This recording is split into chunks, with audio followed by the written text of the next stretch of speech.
Hey everybody, today we're going to be talking about one conversation in one episode of Dr. Phil. It's a weird conversation, and Dr. Phil has fascinated me for a long time, so I'm excited to talk about it personally. But first, a few disclaimers. First, I'm working with YouTube clips here. I've tried pretty hard to find this episode online or on DVD, but it seems like that's almost impossible to do. And while there are a lot of clips of this particular conversation, we're going to be working with somewhat incomplete info here. Second, this interview is a bit dark. It gets into abuse and sexual assault, so just know that going in. And with that, I guess we should jump in to some sweet Dr. Phil content. So the first thing I want to do is run you through a basic synopsis of what happens during this conversation. The episode centers on a 21-year-old girl, Bailey, who stalked an online makeup personality named Jasmine under the delusion that they were in love with each other. I tried to block Bailey, but she just makes new profiles and messages me again.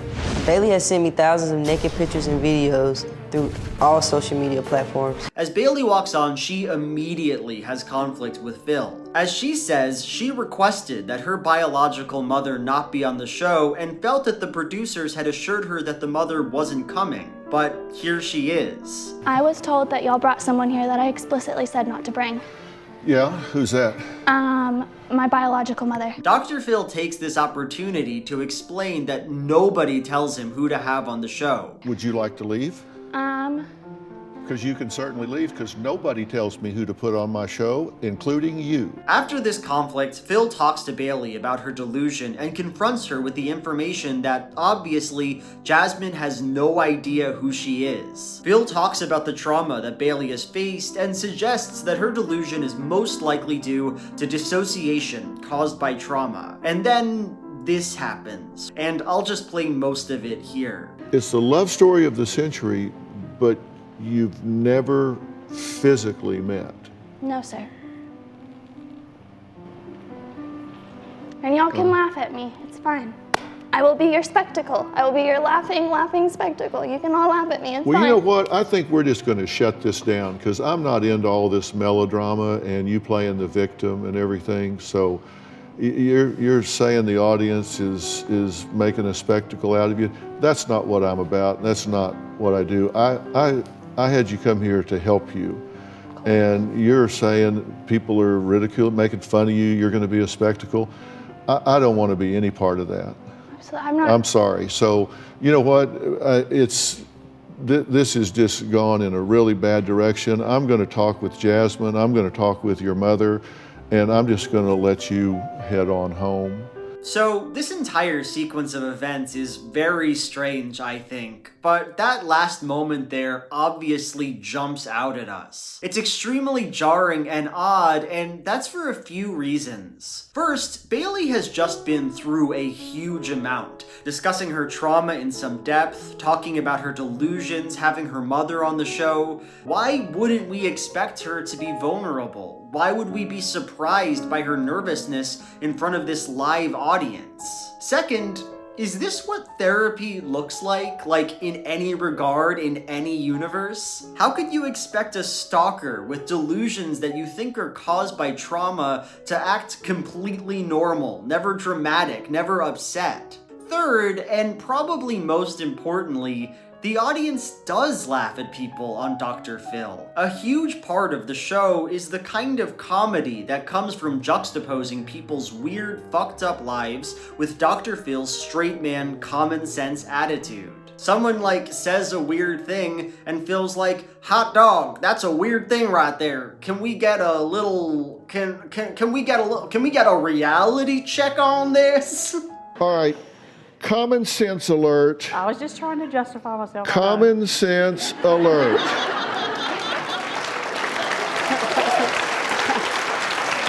And everybody, laughs or claps. Even in this clip, I think you can hear some awkward chuckles faintly coming from the audience. So for Phil to imply that she's being irrational or strange because she doesn't like the audience laughing at her, well, that's weird.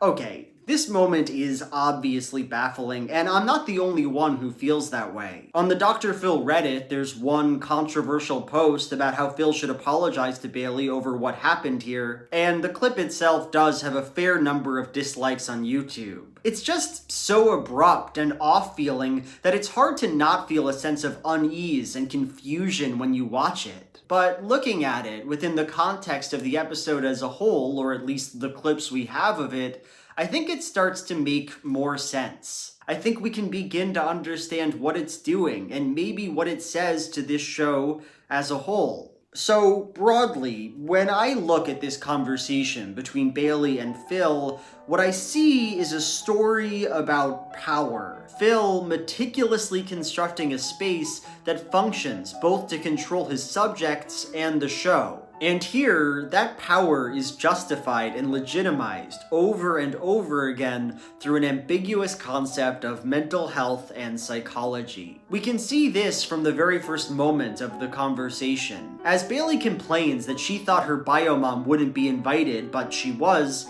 Dr. Phil doesn't just push back against this point, he absolutely crushes Bailey. First, he says this, that Bailey is living in a fantasy land. So we'll just find this out right now. Okay. Because you may live in fantasy land, but I do not. Absolutely.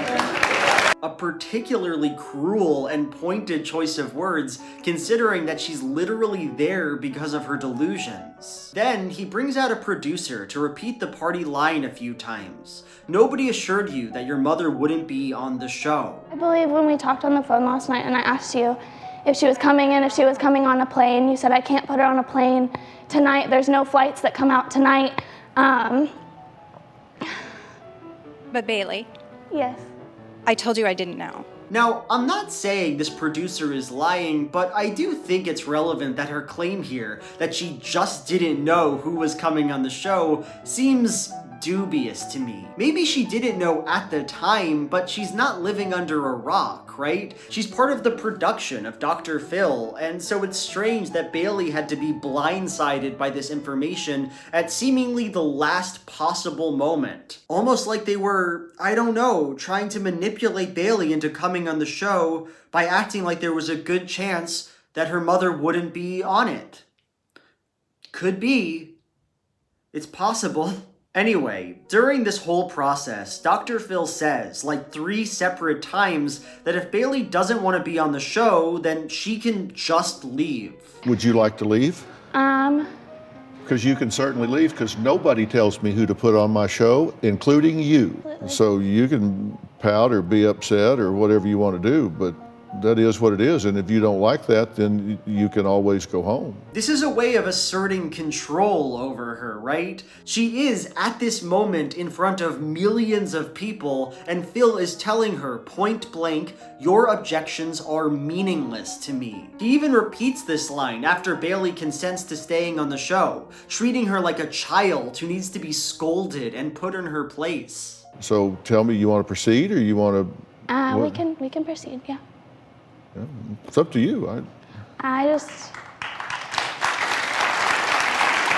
really want to talk to you, and I really want to talk to you, and I really want to help you, but I don't live in fantasy land. And what's his justification for all this? Well, here it is. my producers don't tell me what clinically I'm going to do or not do. I make that decision. And he gives this same justification again later on in the episode when he's talking to Bailey's mother. Like, my mother's not supposed to be here. Well, are you kidding me?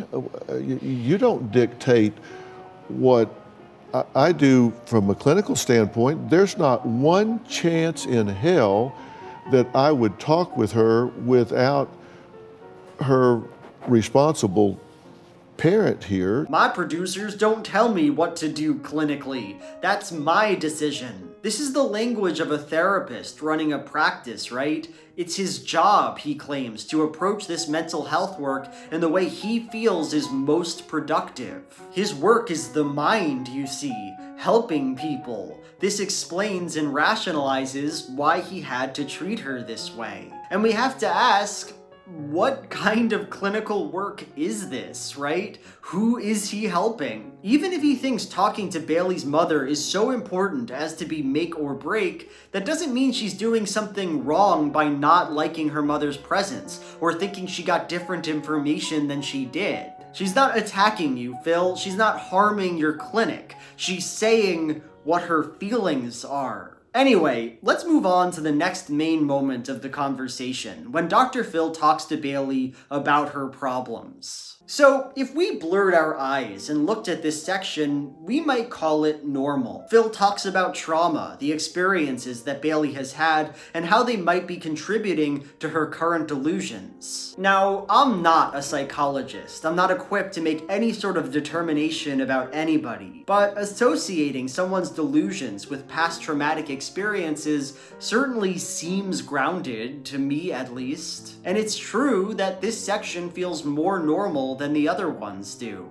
That said, if we zoom in here, the whole situation starts to feel very strange. Dr. Phil notably does not talk to Bailey about her trauma.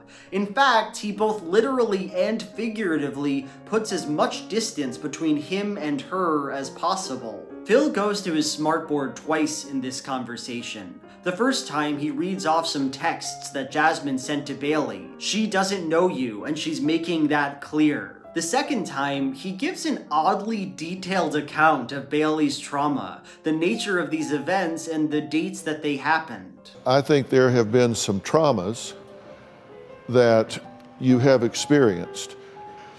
And in September of 15, there was a stairwell attack. Then next, summer of 16, you experienced rape by a friend. That's very traumatic. And then somewhere between summer of 16 and October, November, which we'll get to in a minute, there was an isolated incident with a boyfriend. He does this for around a full minute. This is what I'd like to call a psychological inquisition. Phil does not stand at this smartboard in a moment of cooperation with Bailey. Rather, she is positioned as a specimen, the details of her life used to explain and conceptualize the problem that she represents, her delusion and bad behavior. So we have this trauma, this trauma, this trauma, this trauma, this trauma, and it's the very next month that you start this obsession with Jasmine. And it's notable here that for all the time she spends on Dr. Phil's stage, she's never asked about her inner world, how she got to this point, how she wants to cope with her trauma. The episode revolves simply around getting Bailey to see that no, this person she's stalking does not know who she is. From Phil's perspective, from our perspective, Bailey is not meaningfully an agent with thoughts and feelings, but an object through which Phil, the subject, can express himself. As an aside, this is not a strange situation for Phil to find himself in at all. Basically, anytime a person comes on the show with some kind of deluded belief, the episode is spent solely on Phil debunking that person. One of my favorite examples here is when two women came on the show thinking they had been pregnant for 4 years. Instead of ever asking them about their situation or emotional experience, he mostly just spends the whole episode proving them wrong in more and more elaborate ways. In 2017, is just over a year ago, and they were all negative, right? Every single one of them but one. Only for them to be like, okay, well, fuck off. I still think I have a cryptic pregnancy. Go fuck yourself, Phil. I'm sorry, but I don't think she did the ultrasound, looked for a baby. I don't think she looked for a baby, just like all the other ultrasounds that I had. You looked for a baby? I did. Which, honestly, me, if I ever go on Dr. Phil, if I ever go on that show with a cryptic pregnancy, you have my word that I am leaving that show with a cryptic pregnancy. I am not giving anything to that man. He'll go red in the face saying, you don't have a baby, you're not pregnant. I'll say, well, you tell that to my big baby belly, Phil.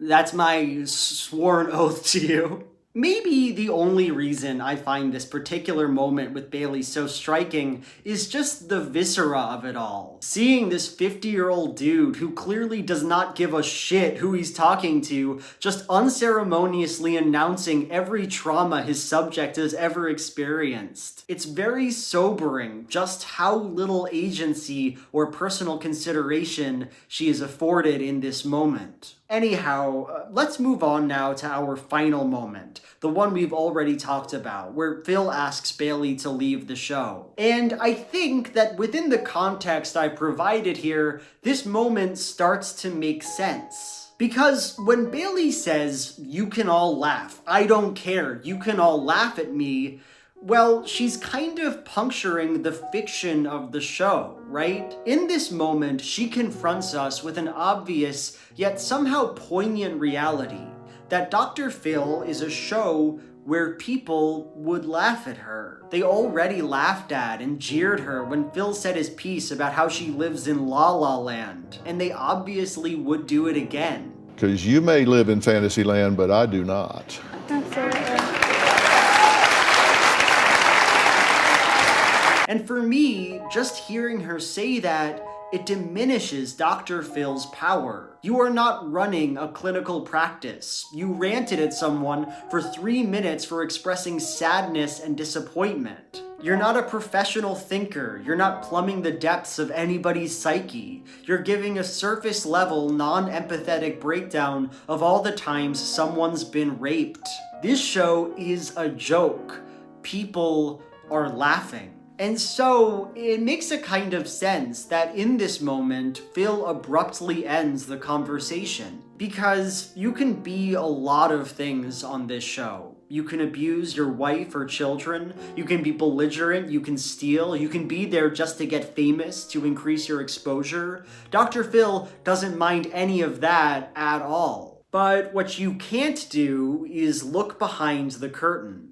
You can't talk about what this show is doing, about how it is constructed.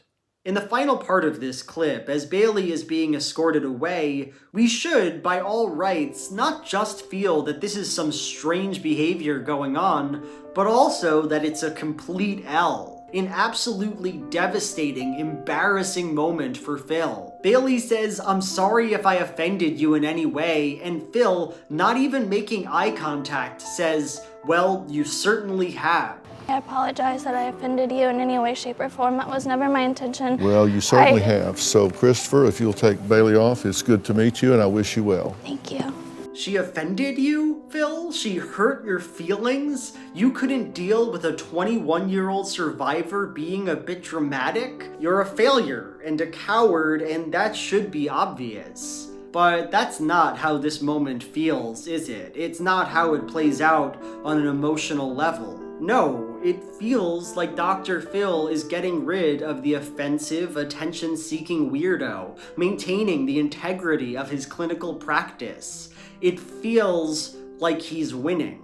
And how else could it feel, right? What else could we expect to happen? Watching this conversation, we are witness to a series of contradictions, moments that, in subtle ways, ask us to ignore our own minds, doubt our ability to interpret what's going on right in front of us. Phil is supposed to be an agent of healing, yet he berates his subject over what amounts to a miscommunication. He supposedly wants to understand people's emotions and behaviors, and yet here, he provides no room for Bailey to express herself or have emotions. He instructs his audience to laugh, yet condemns people for observing that fact. And through these contradictions, this cognitive tension, Dr. Phil presents himself not just as an authority, but as the authority. Because the rules keep changing, because his understanding of psychology and reality is an ever-moving target,